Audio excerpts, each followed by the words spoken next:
నాటకం చూడాల్సి వస్తే ముందు వరుసలో కూర్చుంటాం. అదే సినిమా చూడాల్సి వస్తే వెనుక వరుసలో కూర్చుంటాం. ముందు వెనుక అన్నవి సాపేక్షం. సబ్బును తయారు చేయాలంటే ఆయిల్ కావాలి. అదే చేతికి అంటిన ఆయిల్ని పోగొట్టుకోవాలంటే సబ్బు కావాలి.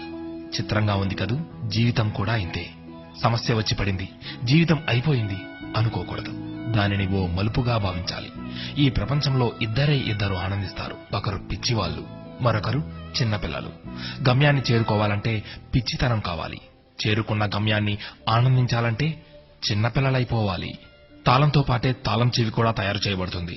ఒకటి లేకుంటే రెండోది తయారు కాబడదు.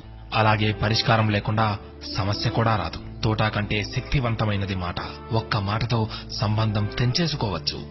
ఒకే మాటతో లేని బంధాన్ని పెంచేసుకోవచ్చు కూడా. మనిషి సమాజంలో సూదిలా బ్రతకాలి కాని కత్తెరలా కాదు. సూది పని ఎప్పుడు జోడించడం మాత్రమే, కత్తెర పని ఎప్పుడు విడదీయడమే. అందరినీ కలుపుకుంటూ బ్రతకాలే గాని కత్తెరలా విడదీస్తూ కాదు. నిజాన్ని మార్చే శక్తి ఈ ప్రపంచంలో ఎవ్వరికీ లేదు. కానీ ప్రపంచాన్ని మార్చే శక్తి ఒక్క నిజానికి ఉంది.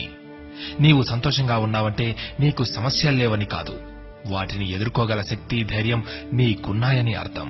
స్నేహితుడిని నీ దుఃఖ సమయంలోనూ, యోధుడిని యుద్ధంలోనూ, భార్యను పేదరికంలోనూ, గొప్ప వ్యక్తిని అతని వినయంలోనూ పరీక్షించాలి. చేసిన తప్పుకు క్షమాపణ అడిగిన వాడు ధైర్యవంతుడు. ఎదుటి వారి తప్పును క్షమించగలిగిన వాడు బలవంతుడు.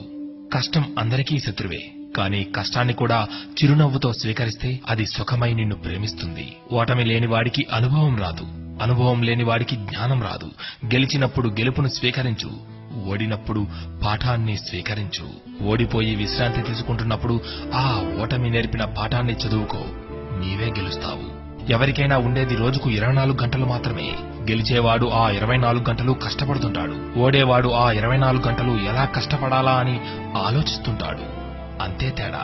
గెలవాలన్న తపన, గెలవగలను అన్న నమ్మకం, నిరంతర సాధన, ఈ మూడే నిన్ను గెలుపుకు దగ్గర చేసే సాధనాలు. నేను గెలవటంలో ఓడిపోవచ్చు, కానీ ప్రయత్నించడంలో గెలుస్తున్నాను.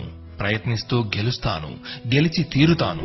స్వయం కృషితో పైకొచ్చిన వారికి ఆత్మవిశ్వాసం ఉంటుంది గాని అహంకారం ఉండదు. ఏమంటారు?